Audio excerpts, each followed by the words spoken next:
Hey there, calc folks. Back here with number one, some tech issues. I'm having some tech issues here.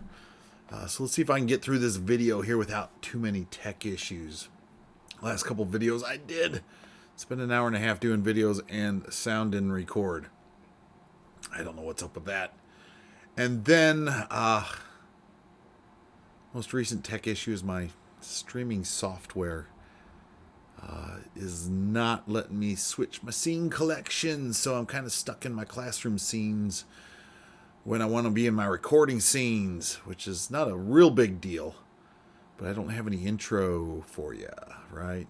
Don't have my standard PiJamaMath intro that comes through with the color bars. So I'm here without introduction, I guess, today.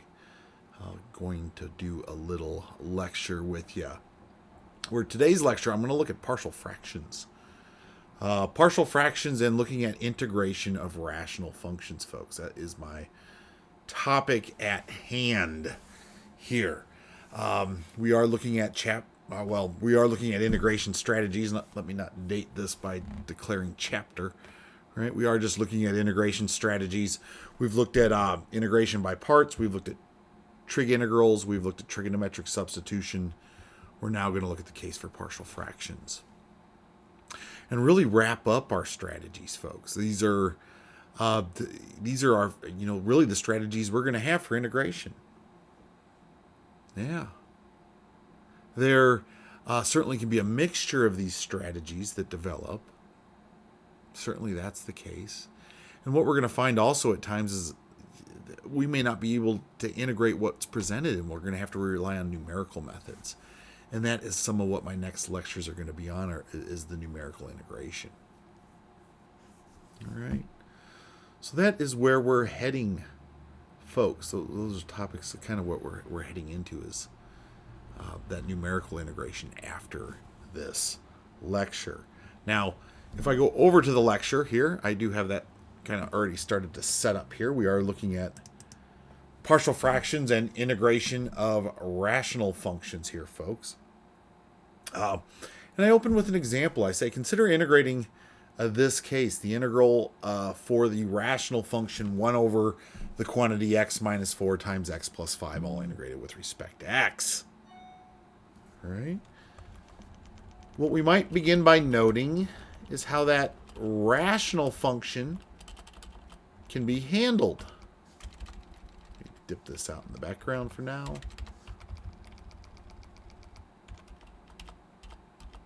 Let's just take note how we can handle this rational function.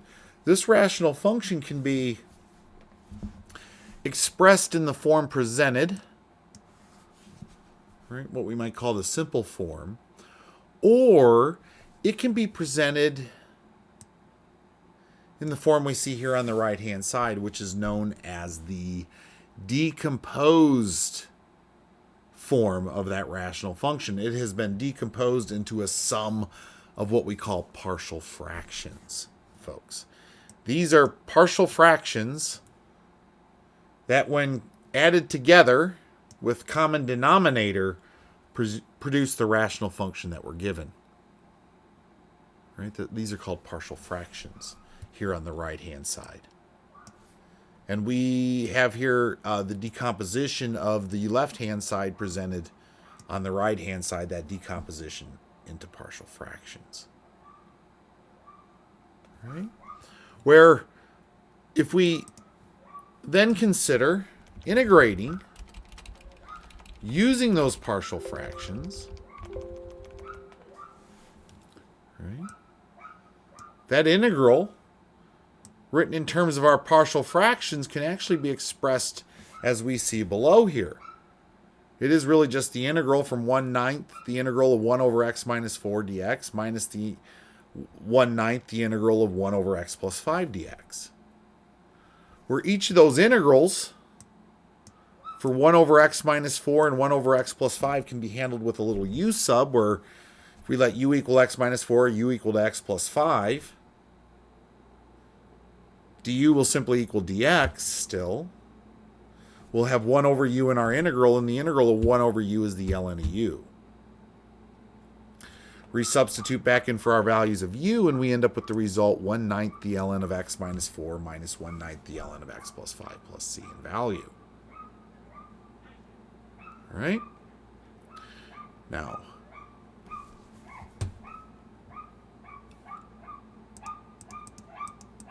oh boy, can you hear my neighborhood dog out there yapping away?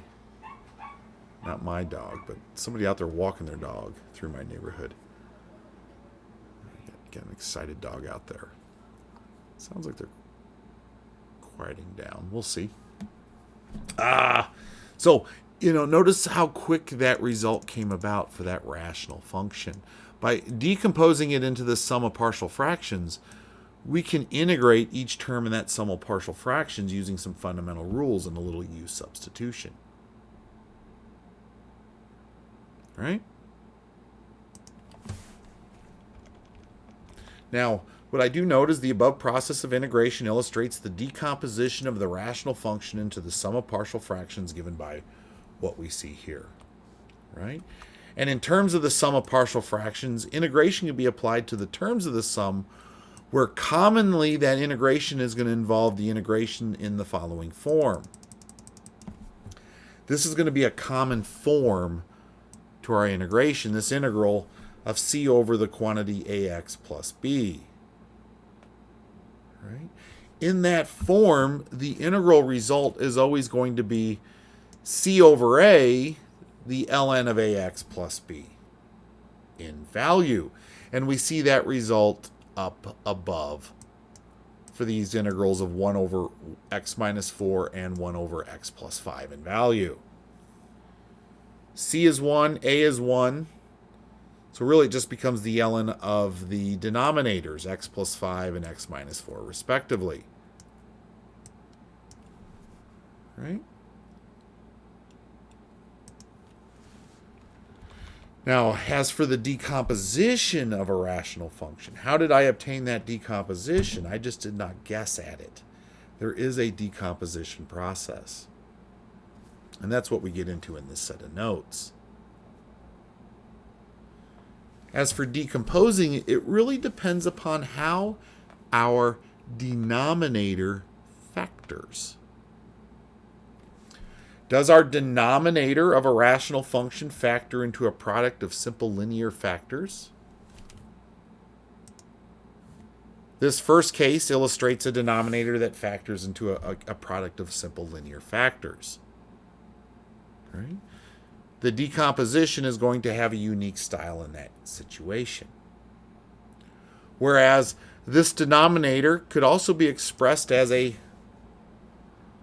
product of repeated factors, repeated linear factors, like x minus 2 raised to the third power.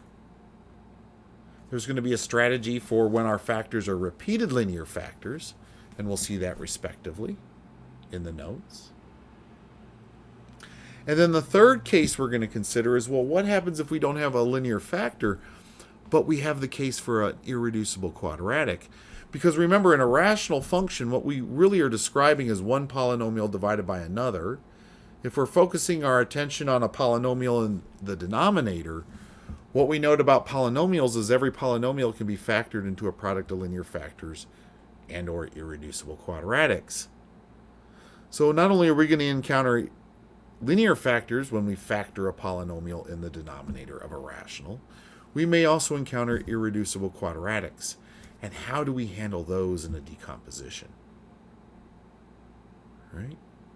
All of that is taken note of here in this set of lecture notes, folks. Right? Once we get the decomposition, though, we can see how the integration plays out. It's going to simplify the integral of that rational function, just as we'd seen in our introductory example here.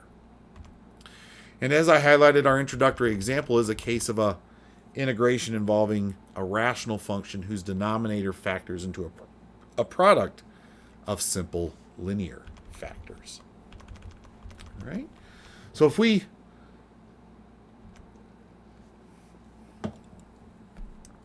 take note, this is what I've essentially just said.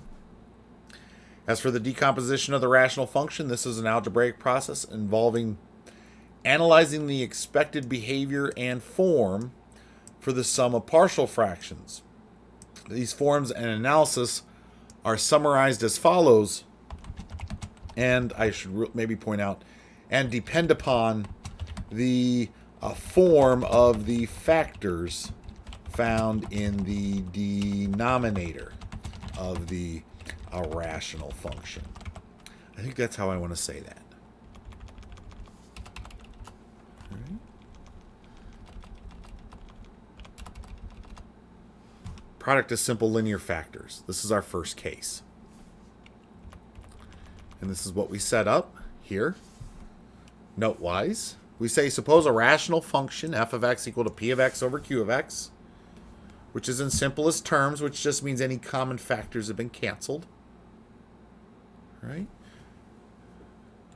Where in simplest terms, the denominator q of x, right, involves a product of simple linear factors in the form mx plus b. Right? If q of x equals this product of simple linear factors, as noted here, then when we think about the decomposition of our rational function, its decomposition will assume the form seen here, where I should maybe be a little bit more specific down here. I should say here, where the set a sub 1, a sub 2, all the way down to a sub n,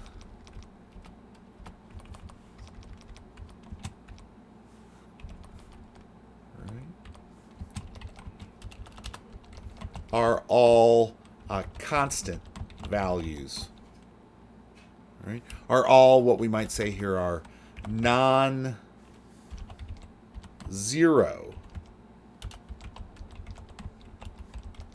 constant values. Right? Otherwise, they'd zero away and you wouldn't have a term corresponding to that denominator. Right? But they'd be all non-zero constant values. Those values found in the numerators of each of these fractions in our decomposition.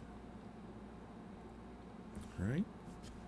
Now, how we go about finding those numerator values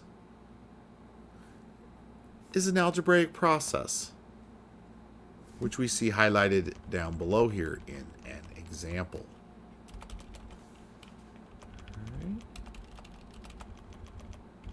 If we consider finding the sum of partial fractions for f of x equal to this statement here, x plus 10 divided by 2x squared plus 5x minus 3, we will note that that denominator does factor into a product of simple linear factors. What is it? I think it's like a 2x minus 1 times x plus 3, I think. All right. Let's take note here of how that factors. Yep. To begin, we would note that in terms of our rational function, that it does present itself this way, where the denominator would factor itself in the 2x minus 1 times x plus 3 in value. Where 2x minus 1 times x plus 3 in value is a product of simple linear factors. Right? It's the product of m sub 1 times x plus b sub 1 times m sub 2 of x times x plus b sub 2. It's these two linear factors, where the fractional decomposition is then going to take on this form seen here. All right? Where since q of x is a product of simple linear factors, from the methods above, we can take note that f of x would actually begin to take on this formation here. Now, I don't use a sub 1 and a sub 2. I just use a and b, respectively. All right? We don't need so many a's and subscripts if we just use two separate variables, a and b. But those are really going to be variables up there in that numerator.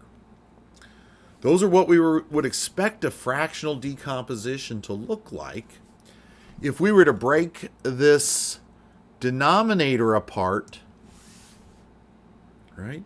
Into each of the factors, well, at each of the factors, for each of those factors becoming a factor in just a single term. You would have some number over 2x minus 1 plus some number over x plus 3 multiplying together with common denominators to produce the rational function we had in our integration. But we have to decompose it to figure out what would be a and b. Well, a little algebra will tell us how this behaves, right? What you would do with this right-hand side is you would actually think about recombining it with common denominator. And if I combine this with common denominator, again, my common denominator would be 2x minus 1 times x plus 3. But I would take the a in the numerator of a over 2x minus 1, and that would have to be multiplied by x plus 3. So you'll notice that's where I get the a times x plus 3 in my result here. Added to, the b would have to be multiplied by the quantity 2x minus 1. So I'd have plus b times the quantity 2x minus 1. Where if I expand that numerator and gather like terms, that numerator would expand into what I see here with like terms gathered. ax plus 2bx being like terms, added to 3a minus b being a set of like terms. Once gathered, I can then factor out the common factor of x from the first group of like terms. And in the second group, go ahead and just identify those as their own group.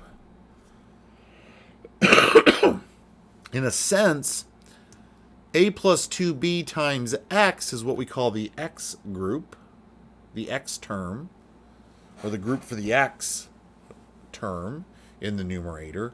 And this group here is the constant term as a group. Where what do we notice about this numerator? If this entire rational function is equivalent to this numerator must be equivalent to this numerator. X plus 10 must be equivalent to the statement seen here. Must be equivalent to a plus 2b times x plus 3a minus b. Where this quantity in front of x must be equivalent to this quantity in front of x. Now, we don't see this quantity in front of x here on the left-hand side because it's 1 in value. It's 1 times x. So a plus 2b must be equal to 1 in value in this association, in this logic. And this quantity 3 times a minus b, that must be equivalent to this constant 10 in value. And we can draw that conclusion, right? This numerator being equal to this numerator implies this about the relationship between a and b. A plus 2b must equal 1, and 3a minus b must equal 10. Which, if you take note, is a system of linear equations involving 2 equations and 2 unknowns. And we can solve that system using algebra. And solving that system for a and b, since a equals 1 minus 2b, 3 times 1 minus 2b minus b would be equal to 10, which would end up implying that b would be equal to negative 1 when we solve this for b, further implying that if I substitute that value for b in for negative 1 and for b into the other equation, a equal to 1 minus 2b, I would find out that a would then be equal to 3 in value. Solving that system for a and b, I find a is 3 and b is negative 1. And I can then come back and substitute a of 3 in here and b of negative 1 in here to form my complete sum of partial fractions. Thus, as a sum of partial fractions, we would have this summation, seen here on the right-hand side, implying that my integral of interest is really just going to be the integral of the sum of partial fractions, where we can use this standard result of the integral of c over ax plus b, giving the result of c over a times the ln of ax plus b, to calculate the integrals of the terms in that sum. And that is exactly what we do here. This is c over this a, which would be 3/2 the ln of ax plus b, which would be the ln of 2x minus 1 in this case. And in this case, c is 1 and a is 1. So you're going to get just negative the ln of x plus 3, just the negative the ln of this denominator, all added to the value of c. And that is the antiderivative of that rational function.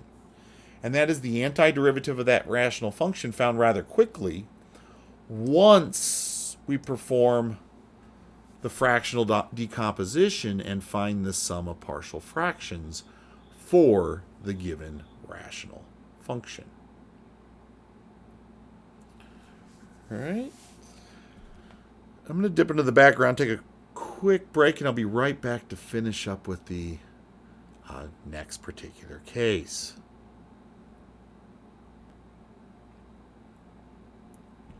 All right, folks, let's look at the next case that goes on here.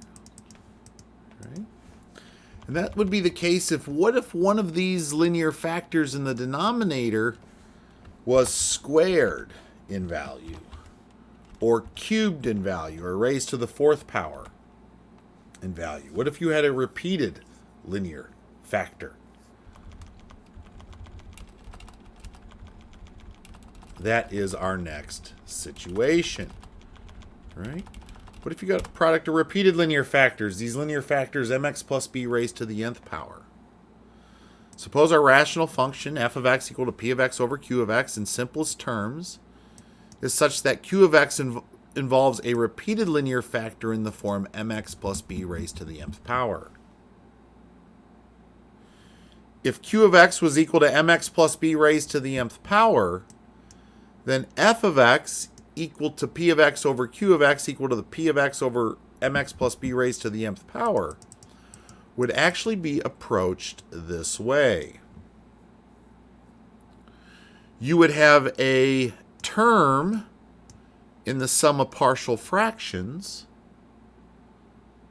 look very much like the terms in the case for the simple linear factors, except you will have to account for those nth powers, n powers of that linear form mx plus b, right? For 1 to the 1st power in the 1st term, 1 to the 2nd power in the 2nd term, 1 to the 3rd power in the 3rd term, all the way up to the nth term, having 1 to the nth power in the nth term. Where typically we don't take it to this degree, right, folks? But this is how we would have to handle the terms of that decomposition. Right? If we consider an example requiring a decomposition similar to this, we might consider the integral for x plus 2 over x squared minus 10x plus 25 in value. Right? X squared minus 10x plus 25, you might take note, is actually x plus 5 quantity squared when factored.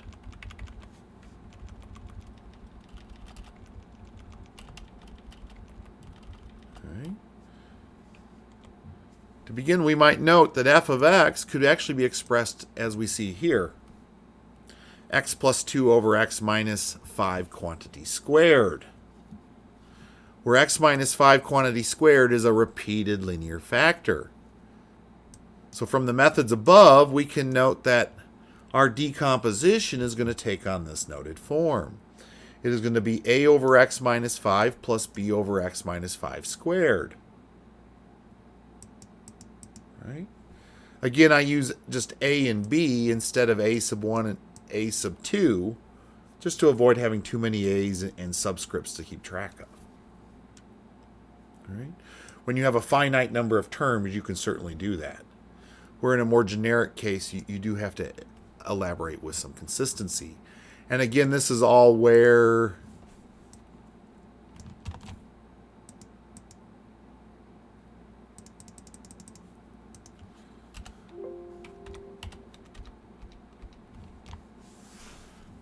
A1, A2, all the way down to A sub n are all... Now, I don't know if they can have the non-zero restriction, so I'm just going to say are all constant values. I do think that you don't necessarily... that you can have them turn into 0 at times.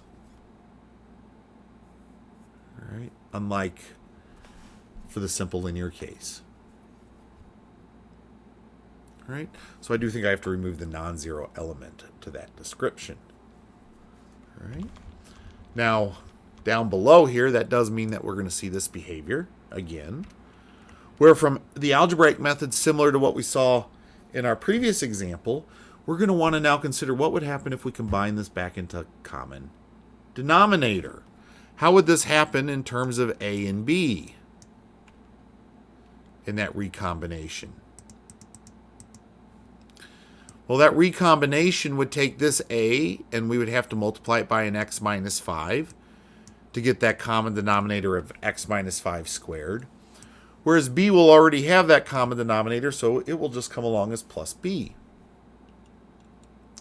Distributing the A, you end up with ax minus 5a plus b, where minus 5a plus b will be the constant term, and ax will play the x term in the numerator, aligning with this quantity x plus 2.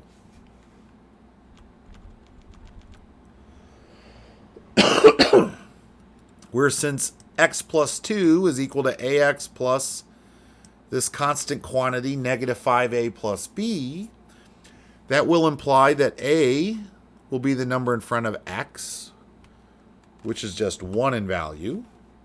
So a equals 1.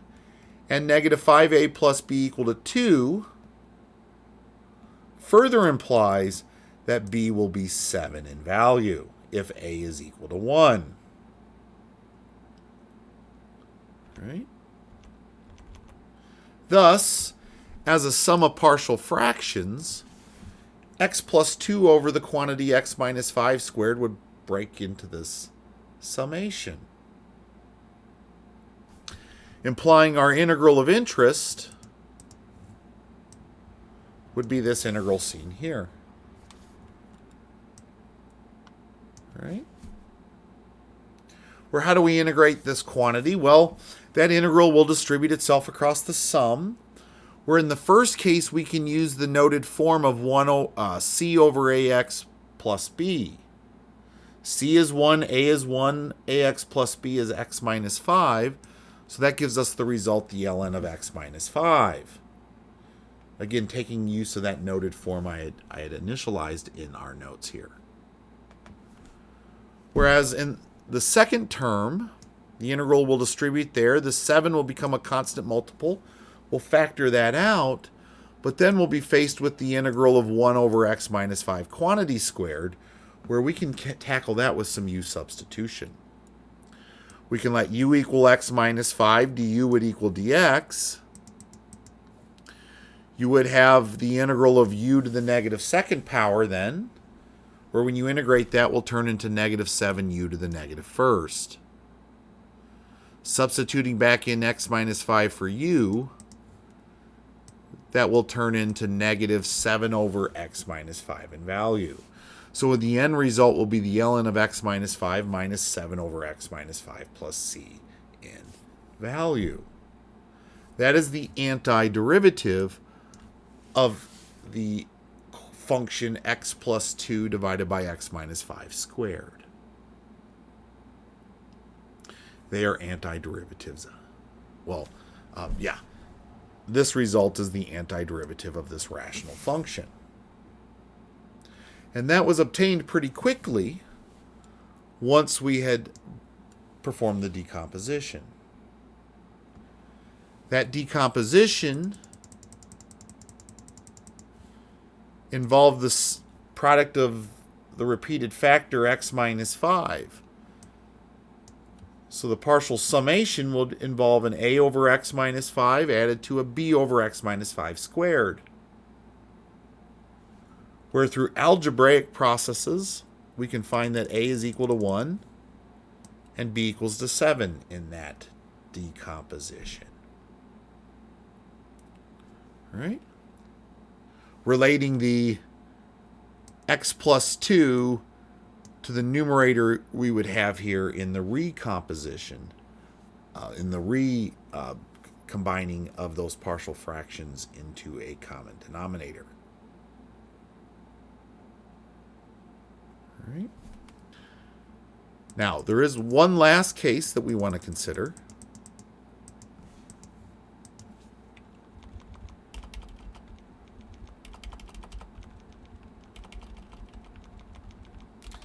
And that's the case. Well, what happens if we end up with a quadratic factor in that denominator? What if we get one of them irreducible quadratics?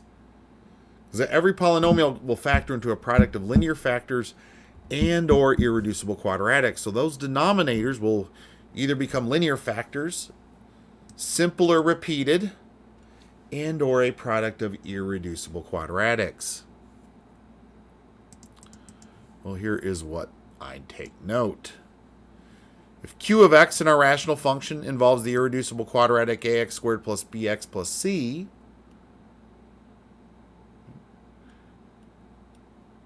if, oh, I have this way off. If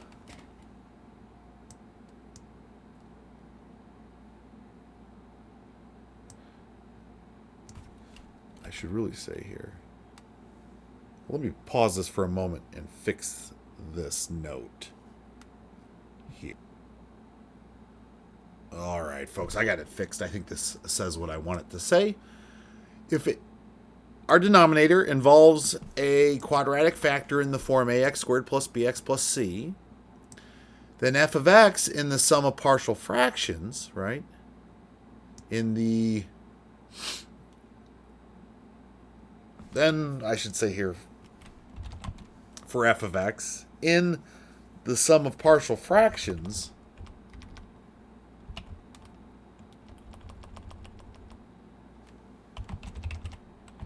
there will, I thought I had this fixed, right? There will be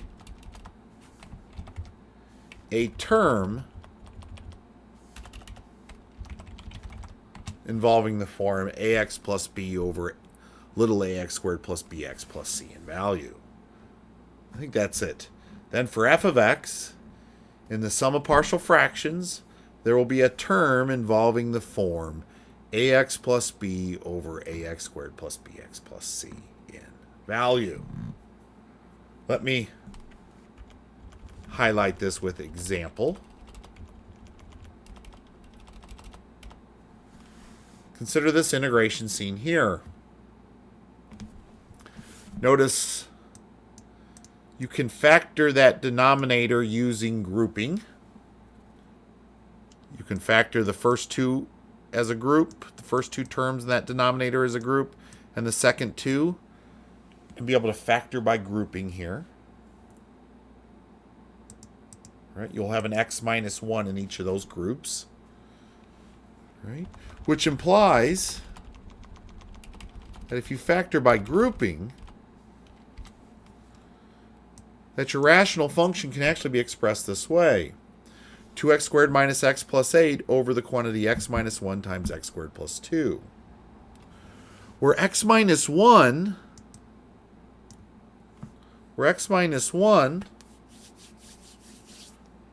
right, is a simple linear factor, and x squared plus 2 is an irreducible quadratic. Right? So when we think about the decomposition using what's noted above, this partial fractions for this rational function would involve the term for the factor x minus 1, which will just be a constant over x minus 1, noted from our case for simple linear factors. And for the case of the irreducible quadratic, we would have a linear term in the numerator given by big Bx plus big C, all over that irreducible quadratic factor ax squared, or x squared plus 2 in value. Where similar to what we've done before is we're going to recombine those terms of the partial, right, back into one rational function with the common denominator of x minus 1 times x squared plus 2. And if we do that, we will need to multiply this a by x squared plus 2, and we will have to multiply the quantity bx plus c times the quantity x minus 1. And this is what we begin doing here. Right? Recombining this would produce this. We would have to multiply the a times the x squared plus 2 and the bx plus c by the quantity x minus 1. Expanding that numerator will produce this numerator. Distributing the a across the x squared plus 2 will produce ax squared plus 2a. Taking bx plus c times x minus 1 will produce this polynomial form, this quadratic form, bx squared plus cx minus bx minus c, where you do have some terms you can group here, some like terms. You have your x squared terms, the ax squared and the bx can be grouped and factor out the x squared from that group. The cx minus bx is a like set of like terms, a group of like terms that can be grouped, and we can factor the x out of those to make the x terms. Right? And then you have your constant terms, 2a minus c in value, where this numerator is equivalent to 2x squared minus x plus 8, implying this a plus b in front of the x squared must be equivalent to 2. The quantity c minus b must be equivalent to negative 1. And 2a minus c must be equivalent to the constant of 8. And those are the connections we make down below here. A plus b must equal 2, c minus b must equal negative 1, and 2a minus c must equal 8. Solving this system, which requires a little bit of algebra, folks, but you can solve that system.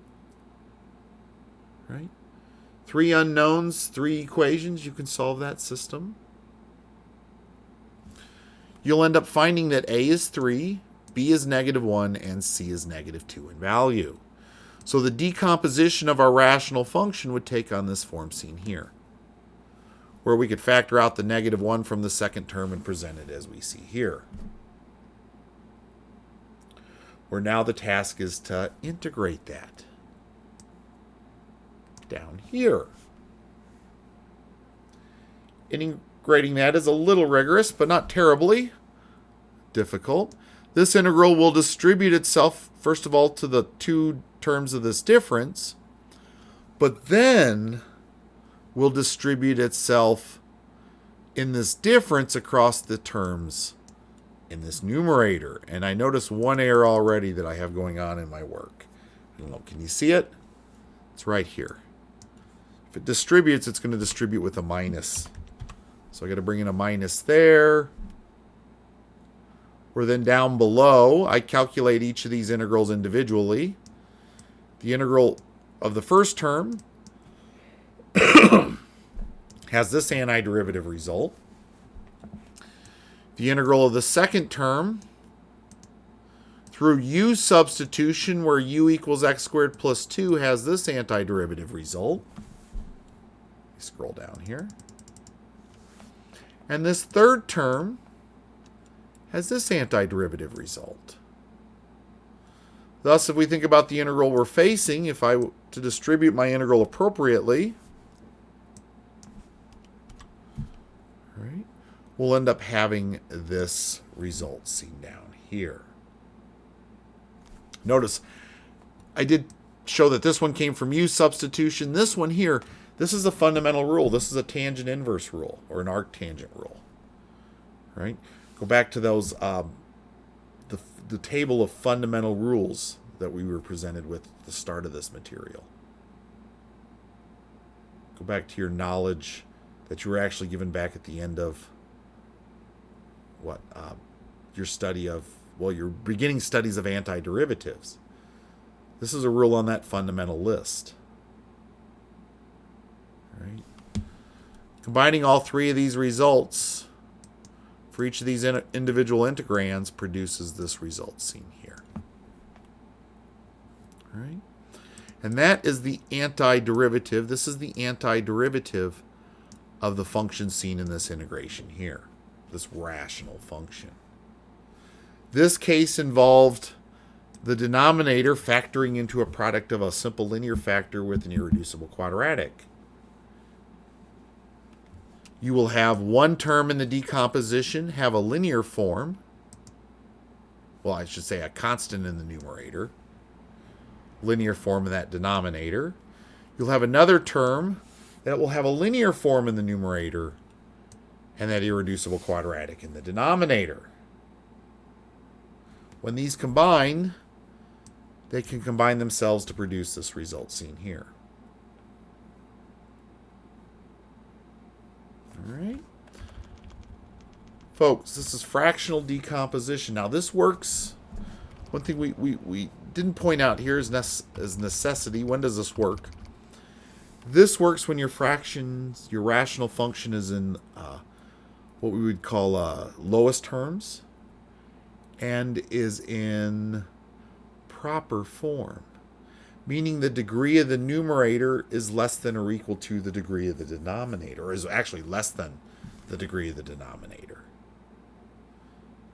If you have something improper, you have to perform a little division.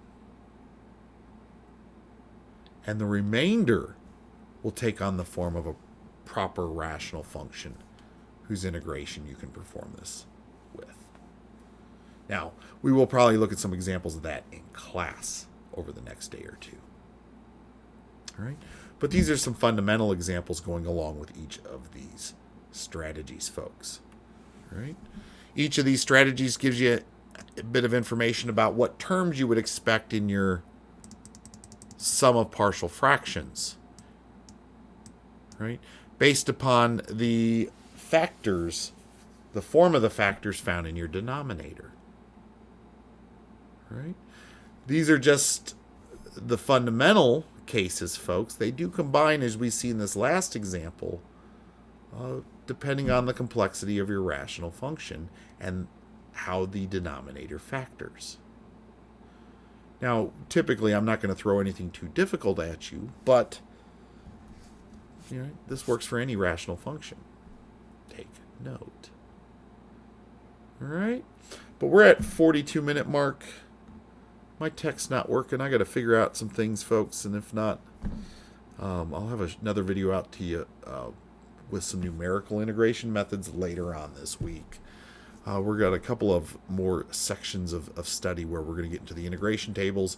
I'm not going to post a video on integration tables, and we're going to look at combining all these ideas, right, before we get into that numeric integration. But that numeric integration will be the next topic that I post some lecture on, folks. So, hope you're hanging in there. And with that said, we'll end my video there. I hope you're all doing well, and I'll see you next time.